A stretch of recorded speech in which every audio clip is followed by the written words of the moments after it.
My mother-in-law hugged me at dinner and said, "Thanks for taking care of my daughter all these years. Now it's time for a real man to step in." She gestured to her ex-boyfriend. The family clapped. I stood up, grabbed my coat, and said 3 words that made her collapse. The thing about humiliation is that it happens in slow motion. You feel every second stretching out, every detail sharpening into focus. That's what Thursday night felt like. I should back up. My name is David, and I've been married to Emily for 7 years. We started dating in college, got married 2 years after graduation, and built what I thought was a solid life together. She works as a pediatric nurse. I'm a civil engineer. Nothing flashy, but we own our home, take 1 good vacation a year, and put away savings each month. The kind of life people call comfortable. Emily's mother, Patricia, never liked me. From day one, she made that clear in 1,000 small ways. The backhanded compliments. The pointed questions about my career trajectory. The way she'd mention other men Emily dated before me, always with this wistful tone. "Remember Kevin? He's a partner at that law firm now." Or "I ran into Marcus at the country club. Still single, still asking about you." But I loved Emily, and Emily loved me, so I tolerated Patricia. Smiled through the holiday dinners. Helped her move furniture when she asked. Fixed her computer when it crashed. Played the dutiful son-in-law because that's what you do for family. 3 months ago, Patricia started mentioning someone named Richard more frequently. Her high school boyfriend, apparently. They'd reconnected on social media after his divorce finalized. Such a successful man, she'd say. CEO of a manufacturing company. You'd be impressed, David. I wasn't impressed. I was busy with a major bridge project that had me working 60-hour weeks. Emily understood. She'd bring me dinner at the office, massage my shoulders when I came home exhausted. We were partners. We communicated. We worked through things. Then Patricia invited us to dinner at her house. Family gathering, she called it. Nothing unusual. Emily's brother Marcus would be there with his wife, Sarah. Patricia's sister Helen. Maybe a few cousins. We arrived at 6. Patricia answered the door in a dress that seemed too formal for a casual family dinner. Her makeup was perfect. She'd clearly been to the salon that afternoon. Come in, come in." She hugged Emily first, then turned to me with a smile that didn't reach her eyes. "David. So glad you could make it." The dining room table was set for 12. Fine china. Crystal glasses. Candles flickering in silver holders. This wasn't a casual family dinner. This was an event. Richard stood by the fireplace, drink in hand. Tall, silver-haired, wearing a suit that probably cost more than my monthly mortgage payment. He had that polished look successful men acquire, like life had been generous and he'd accepted the gifts without question. "You must be David." He extended his hand. His grip was firm, calculated. "Patricia's told me a lot about you." I shook his hand. Wish I could say the same. Emily squeezed my arm. A warning. I smiled and let it go. The other guests arrived. Marcus and Sarah. Aunt Helen and her husband George. 2 of Patricia's friends from her book club, names I immediately forgot. And someone I didn't recognize, a younger man Patricia introduced as Richard's son, Brandon. We sat down to dinner. Patricia had gone all out. 3 courses. Wine pairings. The conversation flowed easily enough at first. Work stories. Vacation plans. Brandon talked about his startup, some tech company developing AI solutions for manufacturing. Richard beamed with pride. Then Patricia stood up. She tapped her wine glass with a knife, and the table fell silent. Everyone turned to look at her. She was glowing, practically vibrating with energy. "I want to thank everyone for coming tonight," she began. "This isn't just a family dinner. This is a celebration." Emily glanced at me. I shrugged slightly. We had no idea what she was talking about. As you all know, Emily has been married to David for 7 years now. Patricia's smile was brilliant, perfect. And David has been adequate. He's provided a stable home. He works hard. He's never caused any scandals or embarrassments. The table shifted uncomfortably. Emily's face had gone pale. "But I've watched my daughter over these years, and I've seen something missing. That spark. That excitement. The kind of passion a woman deserves." Patricia moved toward Richard, placing her hand on his shoulder. "When Richard came back into my life, I remembered what real success looks like. What real ambition looks like. And I thought, why should I be the only one to benefit?" My stomach tightened. I knew where this was going, but my brain refused to process it. Richard and I have been talking, and he's agreed to help Emily in ways David simply can't. Brandon here is looking for a marketing director for his startup. The salary is triple what Emily makes now. Stock options. Full benefits. But more than that, she'll be part of something exciting. Something with potential. Emily's hand found mine under the table. She was gripping it hard enough to hurt. Patricia came around the table to where I was sitting. She put her hands on my shoulders, and before I could pull away, she hugged me from behind. Her perfume was overwhelming. "Thanks for taking care of my daughter all these years," she said, her voice dripping with false sweetness. "Now it's time for a real man to step in." She gestured to Richard. And the table clapped. Not everyone. And Helen looked uncomfortable. Sarah's face had gone bright red. But Marcus clapped. Patricia's book club friends clapped. Richard's smile was modest, gracious. Brandon raised his wine glass in a toast. The sound of those hands coming together felt like thunder in my ears. I looked at Emily. Her eyes were filling with tears, but not the kind you cry when you're moved. These were angry tears. Humiliated tears. I stood up slowly. My chair scraped against the hardwood floor. The clapping stopped. Patricia's smile faltered. "David, where are you going? We haven't even had dessert yet." I walked to the coat rack in the hallway. Put on my jacket. Buttoned it carefully. My hands were steady. My mind was crystallizing into perfect clarity. Everyone had followed me into the hallway. They stood there watching me, this audience to my humiliation. I turned to face Patricia. She still had that triumphant look on her face, like she'd won something. I said 3 words. "Check your mortgage." Her face went blank. Confused. Then something flickered behind her eyes. Uncertainty. The beginning of fear. Richard frowned. "What's that supposed to mean?" I didn't answer him. I looked at Emily. "Are you coming?" She grabbed her purse and coat without a word. We walked out together. The drive home was silent. Emily was crying, but she wasn't trying to hide it anymore. She just let the tears fall. When we got home, she finally spoke. "What did you mean about her mortgage?" I'd been waiting for that question. 6 years ago, your mother called me. Middle of the night. She was in trouble. Bad investments, she said. She'd borrowed against her house to fund some business venture one of her friends was starting. The venture collapsed. She was going to lose the house. Emily stared at me. "You never told me." "She made me promise not to. Said you'd be disappointed in her. Said she didn't want you to think she couldn't manage her own finances." I'd been younger then. 30 years old, still eager to prove myself as a good husband, a good son-in-law. Patricia had been crying on the phone. Actually crying. I'd never heard her cry before. She needed $60,000 to catch up on the payments and keep the bank from foreclosing. I had some money saved. Inheritance from my grandfather. I'd been planning to invest it, but I shrugged. "She was your mother. You would have been devastated if she lost her house. David." Emily's voice was barely a whisper. "I told her I'd loan her the money. She signed a promissory note. Standard terms. 3% interest, 10-year repayment plan. She never paid back a single dollar. Not one payment." "Why didn't you say anything?" "Because she's your mother. Every time I thought about bringing it up, I imagined how it would make you feel. How it would affect your relationship with her. So I just let it go. Figured the money was gone." Emily was quiet for a long time. Then she asked the question I'd been asking myself all evening. "So what happens now?" I pulled out my phone. Opened my email. Found the message I'd sent before we left Patricia's house. I'd typed it in the bathroom between the main course and dessert, right after Patricia had made her little speech about adequate husbands. The email was to my lawyer, Greg Morrison. We'd worked together on a real estate deal 2 years ago and stayed in touch. The message was simple: need to enforce promissory note. All documentation attached. Please proceed with filing. Now? I looked at Emily. Now we wait and see what she does when she gets served. Update 1, 3 days later, the process server delivered the papers Friday afternoon. Patricia called Saturday morning. Emily put her on speaker. "How dare you?" Patricia's voice was shaking with rage. "After everything I've done for you. After welcoming you into this family. You're actually suing me?" "You never paid back the loan," I said calmly. "It's been 6 years.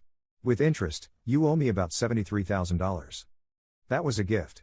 You said it was to help family. Check the promissory note you signed. It specifically states this is a loan with repayment terms. Your signature is right there at the bottom. I'll countersue. I'll claim you defrauded me. I'll tell everyone what kind of man you really are. Go ahead. I've got all the documentation. Bank transfer records. The note itself. Email correspondence where you acknowledged it as a loan. You're welcome to try." There was a long pause. Then her voice changed. Softer now. Pleading. "Emily, talk to him. He's your husband. Make him drop this." Emily's jaw was set. "You humiliated him in front of the entire family. You brought your boyfriend in and basically told him he wasn't good enough for me. What did you expect would happen?" "I was trying to help you. Richard has connections. Brandon's company has real potential. You could have had a better life." "I like my life," Emily said quietly. I like my job. I like my husband. I like coming home to someone who actually respects me. Richard respects you. Richard doesn't know me. And neither do you, apparently. Patricia's tone shifted again. Now she was angry. Fine. You want to play it this way? I'll get a lawyer. A good one. We'll see who wins. She hung up. Emily looked at me. Is this going to get messy? Probably. Do you actually want the money back? I've been thinking about that question since Thursday night. Did I want the money? Honestly, no. The money itself didn't matter anymore. My grandfather's inheritance was long gone, spent and absorbed into the general flow of our finances over the years. What I wanted was something else entirely. I want her to understand what she did, I said. I want her to face consequences for once in her life. Marcus called Sunday afternoon. Unlike Patricia's call, this one was apologetic. I'm sorry about Thursday, he said. That whole thing was insane. Sarah and I left right after you did. We had no idea Mom was planning that. Did you know she owed me money? Silence. Then, yeah. She told me a few years ago. Said you'd helped her out with some financial trouble. I didn't know the amount or that she'd never paid you back. She made me promise not to tell Emily. That's messed up, man. Look, I'm not taking sides in this lawsuit thing, but I get why you're doing it. What she did at that dinner was wrong. Small victories. Marcus wasn't the enemy here. He'd just gotten caught in the crossfire. The real surprise came Monday morning. I was at work, reviewing structural calculations for the bridge project, when my phone rang. Unknown number. I almost didn't answer. David? This is Richard. I leaned back in my chair. What can I do for you? I'd like to meet. Just the two of us. Lunch, maybe? My treat. Why? Because I think we got off on the wrong foot, and I'd like to clear the air. I agreed to meet him at a restaurant downtown. Neutral territory. Tuesday at noon. He was already there when I arrived, sitting at a corner table with a view of the street. He stood when he saw me, shook my hand again with that same calculated firmness. We ordered. He went with the salmon. I got a burger. We made small talk about the weather, the traffic, the state of downtown development. He asked about my bridge project. I gave him the basic overview. Then he got to the point. Patricia's upset about the lawsuit, he said. I'm sure you can imagine. I can. She asked me to talk to you. See if we can work something out. What kind of something? Richard took a sip of his water. She doesn't have $73,000. Her house is paid off, but she doesn't have liquid assets. If you force this to judgment, she'll have to sell or take out another mortgage. Either way, it's going to be difficult for her. Should have thought about that before she spent 6 years not paying me back. Fair point. He nodded slowly. But here's the thing. I care about Patricia. We have history. I don't like seeing her stressed like this. So what are you proposing? I'll pay you. The full amount. $73,000. You drop the lawsuit. Everyone moves on. I set down my fork. You'd pay my wife's mother's debt to me? I would. Why? Because I can afford it, and because it ends this conflict. Patricia made a mistake Thursday night. She was trying to help, and she went about it completely wrong. She knows that now. Does she? Richard's expression hardened slightly. She's proud. She won't say it directly. But yes, she knows. I thought about it. $73,000. Money I'd written off years ago. Money I never expected to see again. And here was this man, offering to hand it over just to make peace. It was tempting. Take the money. Move on. Let Patricia off the hook. But then I remembered Thursday night. The way she'd touched my shoulders. The condescension in her voice. Thanks for taking care of my daughter all these years. The family clapping. No, I said. Richard blinked. No? I don't want your money. I want Patricia to be responsible for her own actions. If you pay this, she learns nothing. She just gets bailed out again by another man with a checkbook. This is about pride, then. Call it what you want. The answer is no. He studied me for a moment. Then he smiled, but it was different from the polished smile I'd seen Thursday night. This one was genuine. You're tougher than you look, he said. I get that a lot. We finished lunch. He paid, as promised. As we were leaving, he said something that stuck with me. For what it's worth, I think Emily's lucky to have you. Patricia's wrong about the real man thing. Takes more strength to quietly help someone and ask for nothing in return than to throw money at problems. I nodded. Didn't know what to say to that. He paused at his car. Brandon's startup is legitimate, by the way. The job offer for Emily stands if she wants it. No strings attached. I told Patricia to leave it alone, but I want you to know the opportunity is real. Emily likes her job. Then she should keep it. But if she ever changes her mind, have her call Brandon directly. This wouldn't be about Patricia. It would be about Emily's skills and potential. He drove away. I sat in my car for a while, processing. Patricia had sent Richard to fix her problem. He'd tried. And when I'd refused his money, he'd respected that decision instead of pushing harder. Maybe there was more to Richard than the polished exterior. Or maybe he was just better at playing the game than Patricia was. Update 2, 4 weeks later. The lawsuit moved forward. Patricia hired a lawyer, just as she threatened. Her attorney filed a motion to dismiss, claiming the promissory note was invalid because I'd exercised undue influence over Patricia during a vulnerable time. Greg demolished that argument in his response. Patricia had been a licensed real estate agent when she signed the note. She was a sophisticated party, familiar with contracts and financial documents. The note was clear, unambiguous, and properly executed. There was no evidence of undue influence, duress, or fraud. The judge denied the motion to dismiss. Patricia's lawyer tried another angle. Offered a settlement. She'd pay me $30,000, half the original loan amount, and we'd call it even. What do you think? Greg asked me. What would you do? Depends on what you want out of this. If you want the money, take the settlement. You'll get half now instead of maybe getting all of it later after more legal fees. If you want to make a point, push forward. I pushed forward. The preliminary hearing was scheduled for late October. Small courtroom, just the judge and the lawyers and the parties. Patricia sat across from me, her face carefully blank. She'd lost weight. Looked older somehow, like the stress was eating away at her from the inside. Part of me felt bad. But then I remembered Thursday night, and the feeling passed. The judge reviewed the evidence. Looked at the promissory note. Examined the bank records. Asked Patricia's lawyer if there was any dispute about the authenticity of the documents. No, Your Honor. The documents are authentic. But we maintain that the note was obtained under duress. What duress? The judge asked. Mrs. Preston was facing foreclosure. She was emotionally vulnerable. The defendant took advantage of that vulnerability. By lending her money to prevent the foreclosure? By imposing terms she wasn't in a position to refuse. The judge looked at Patricia. Mrs. Preston, did you read the promissory note before signing it? Yes, Patricia said quietly. Did you understand that you were agreeing to pay back the loan with interest? Yes. Did anyone force you to sign it? No, but, did you make any payments on this loan in the 6 years since you signed the note? Patricia hesitated. No. Why not? I was struggling financially. I couldn't afford the payments. Did you communicate that to Mr. Chen at any point? Ask for modified terms? Explain your financial situation? Another hesitation. No. Why not? I didn't think he'd enforce it. He's my son-in-law. I thought it was. Understood that this was more of a family arrangement. The judge looked back at the promissory note. Mrs. Preston, this document says loan 17 times. It specifies payment amounts, due dates, and interest rates. Where in this document does it suggest this was a gift or a flexible family arrangement? Patricia didn't answer. The judge ruled in my favor. Full judgment for $73,000 plus court costs and legal fees. Patricia had 30 days to pay or her wages would be garnished. If she didn't have wages, a lien would be placed on her property. Patricia's lawyer asked for an extension.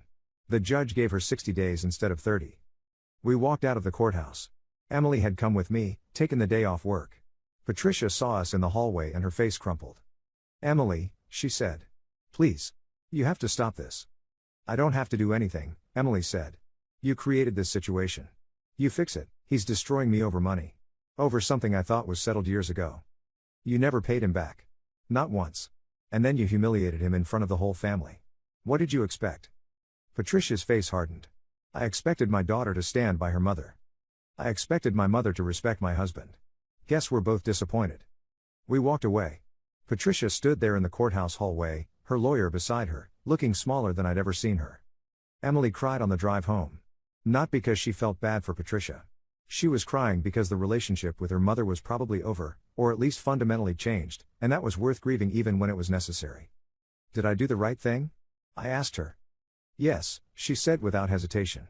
What she did was unforgivable. You've been nothing but good to her, and she treated you like you were disposable. Like you didn't matter. I feel like I'm tearing your family apart. She tore it apart when she decided to pull that stunt at dinner. You're just holding her accountable. 2 weeks after the judgment, Marcus called again.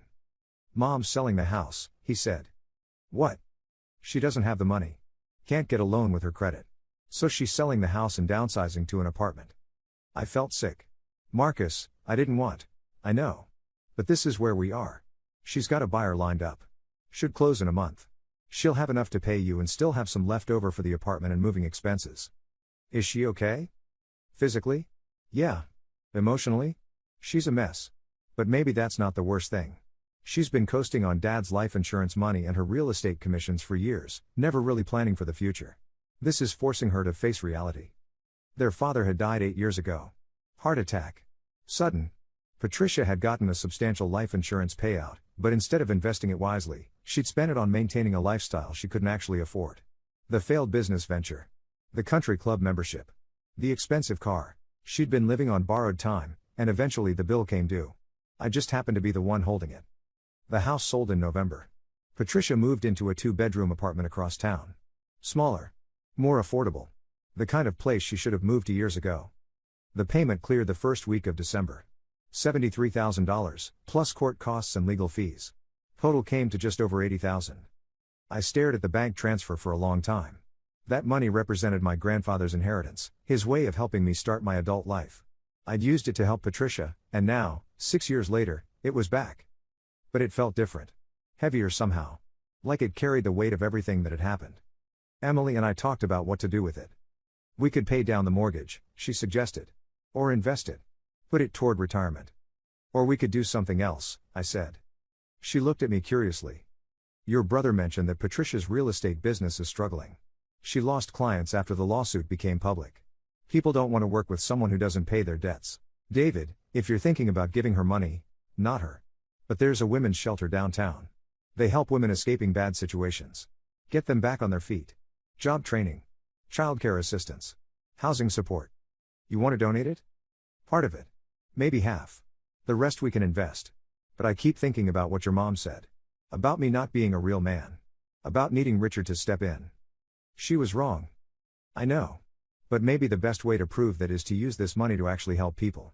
Not for recognition. Not for credit. Just because it's the right thing to do. Emily smiled. It was the first real smile I'd seen from her in weeks. Your grandfather would have liked that, she said. We donated $40,000 to the women's shelter. Anonymous donation. They sent us a letter thanking us for our generosity, explaining how the money would be used. New beds. Updated kitchen facilities. A part-time counselor position they'd been trying to fund for 2 years. The other $40,000 went into investments. Boring, sensible index funds that would grow slowly over time. Marcus invited us over for Christmas dinner. Emily was hesitant, but I told her we should go. Sarah was cooking. It would be low-key. Just the 4 of us. Patricia wasn't invited. She'd moved into her apartment and was apparently dating Richard more seriously now. Marcus said they'd gone to Florida for the holidays. Some resort Richard knew. How's she doing? Emily asked. Better, I think. The apartment is nice. She's actually working again, taking clients. She joined a gym. Started taking cooking classes. Cooking classes? Yeah. Weird, right? But she says she's learning to live within her means. Making her own meals instead of eating out all the time. It was strange, imagining Patricia in a smaller apartment, cooking her own food, living a simpler life. The woman I'd known for 7 years had been all about appearances. The big house. The expensive clothes. The image of success. Maybe losing all that had forced her to figure out who she actually was underneath. We had a good Christmas. Sarah made an incredible roast. Marcus told stories about his latest project, some software contract that was keeping him busy. We played board games. Drank hot chocolate. Avoided talking about Patricia or the lawsuit or any of the drama that had consumed the fall. It felt normal. Like family should feel. On the drive home, Emily was quiet. Then she said, "Do you think Mom will ever apologize?" I don't know. Maybe. Would you accept it if she did? I thought about it. Depends on whether she actually means it or if she's just trying to fix the family dynamics. Fair. But yeah. If she genuinely apologized, I'd accept it. I don't want to be angry forever. It's exhausting. Emily reached over and squeezed my hand. Update 3, 6 months later. Spring came. The bridge project finished on schedule. I got a commendation from the city for the quality of work. My firm gave me a bonus and started talking about partnership track. Emily's hospital started a new pediatric program, and she was chosen to help lead it. More responsibility. Slight pay increase. She was excited about it, came home energized instead of drained. Life moved forward. We fell back into our routines. Work. Home. Dinners together. Weekend hikes. Movie nights. The ordinary rhythms of marriage. Patricia called in April. Emily answered, then handed me the phone with a strange expression. David? It's Patricia. I was wondering if we could talk. In person. We met at a coffee shop.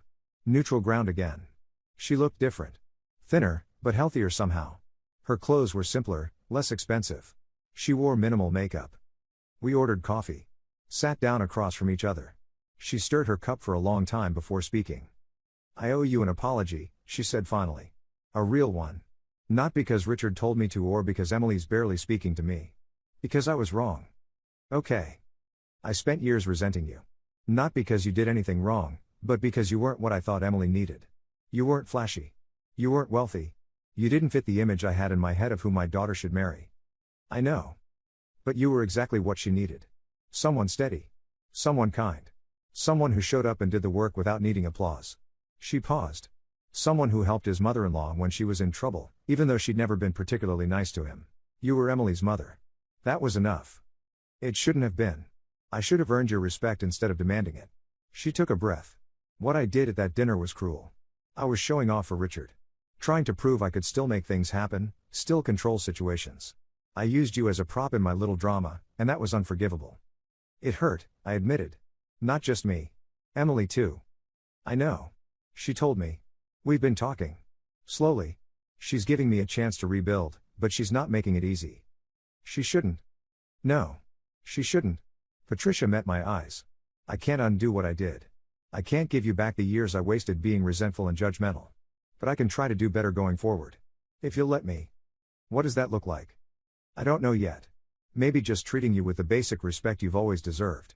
Maybe actually getting to know you instead of comparing you to some fantasy in my head. We talked for another hour. She told me about her life in the apartment.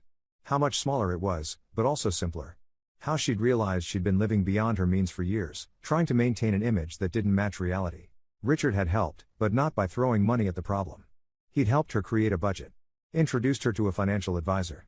Encouraged her to be honest about her situation instead of hiding behind pretense. Are you too serious? I asked. We're dating.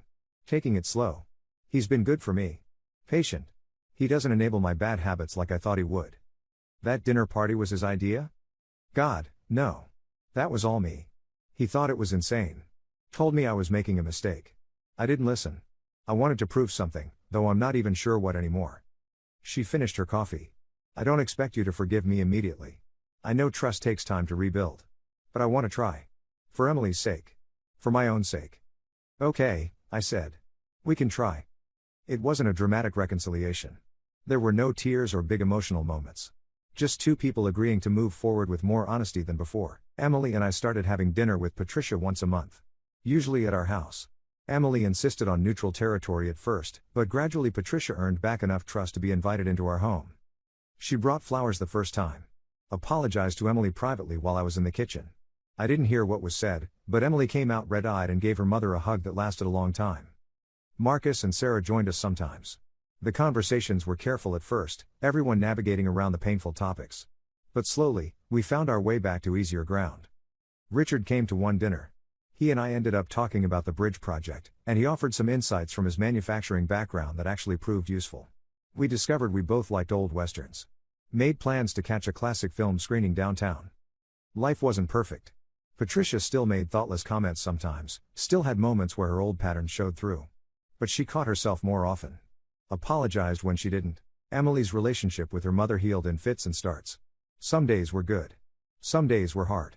But they were both trying, and that counted for something. As for me, I learned something valuable. Standing up for yourself doesn't mean being cruel. It doesn't mean seeking revenge for the sake of revenge. It means drawing boundaries and enforcing them, even when it's uncomfortable. Even when people you care about might get hurt. Patricia needed to face consequences. Not to destroy her, but to wake her up. To force her to look at her choices and change direction. The money was never the point. It was just the tool available to make the point clear. One evening in August, almost a year after that terrible dinner, Patricia pulled me aside after a meal at our house. I saw what you did, she said quietly. What? The donation. To the women's shelter. They did a donor recognition event last month. Richard's company sponsored a table. Your name was listed in the program. Anonymous major donor. That was supposed to be anonymous. It was. But I know your handwriting. You signed the guest book when we arrived. She smiled slightly. You used half the money I paid back to help people. That's the kind of thing a real man does. I didn't know what to say. She squeezed my shoulder gently. Thank you for not giving up on Emily. Or on me, eventually. She walked back to join the others, leaving me standing there with an unexpected lump in my throat. Emily found me a few minutes later. You okay? Yeah, I said. Yeah, I think I am. We went back to the dining room. Marcus was telling some ridiculous story about a client meeting gone wrong. Sarah was laughing. Patricia was smiling, relaxed in a way I'd never seen her before. It wasn't the family I'd imagined when I married Emily. It was messier than that. More complicated.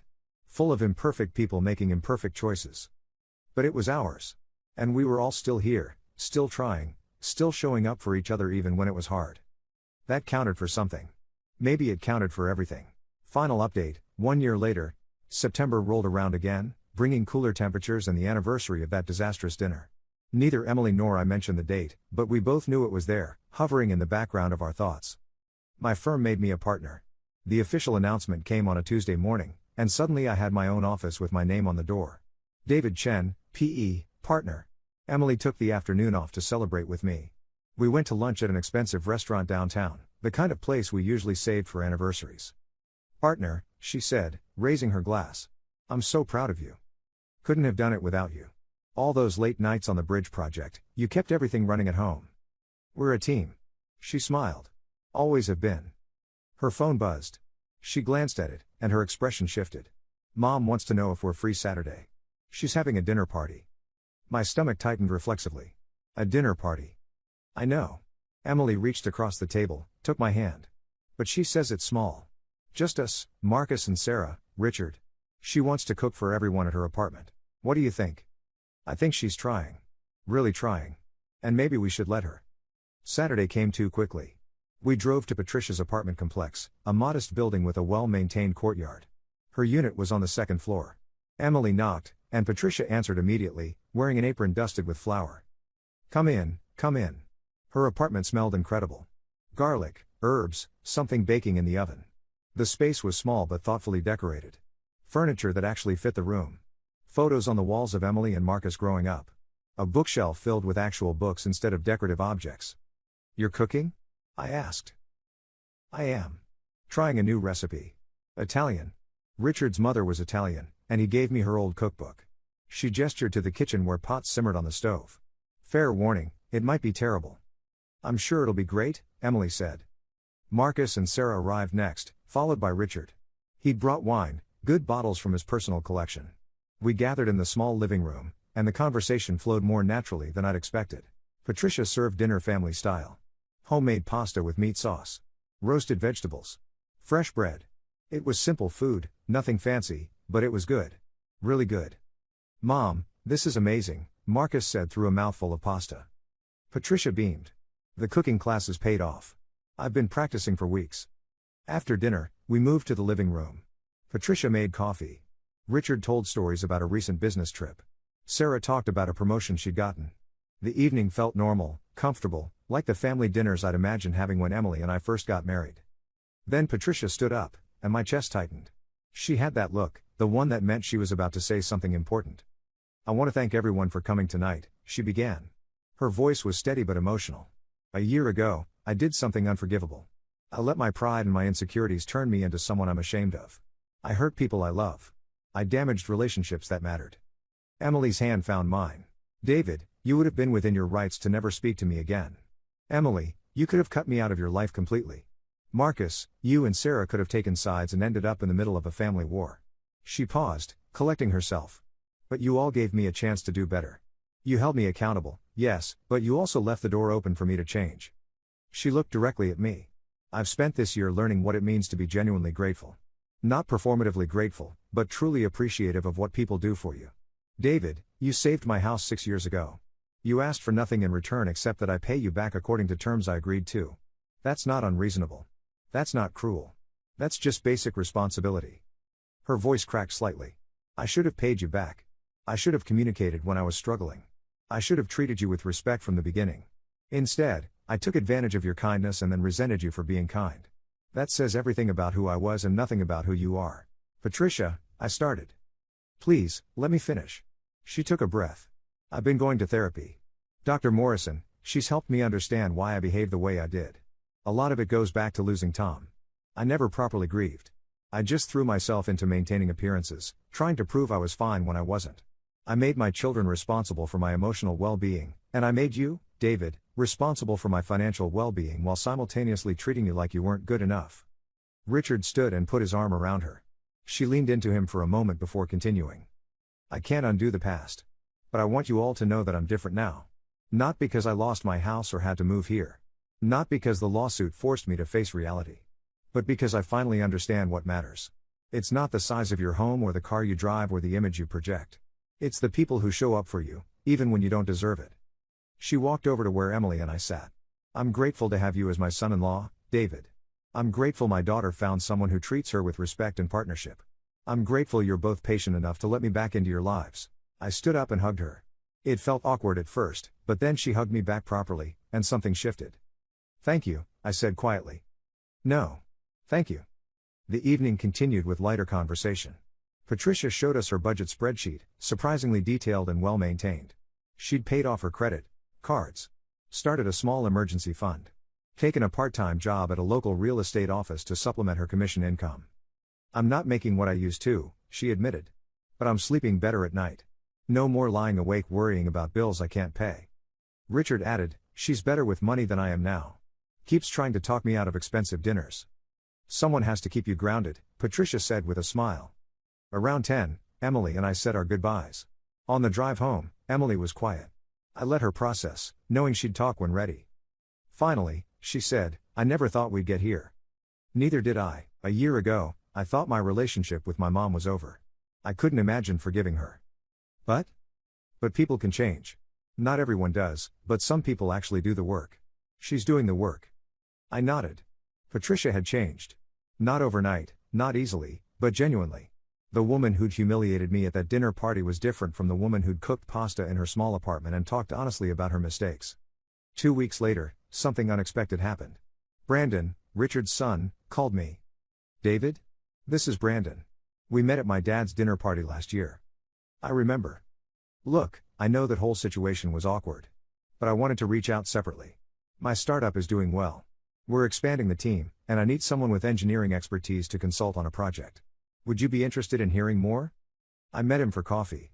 He explained the project. His AI system needed to interface with manufacturing equipment, and he needed someone who understood structural engineering and industrial systems. It was consulting work, evenings and weekends, but the pay was excellent. Why me? I asked.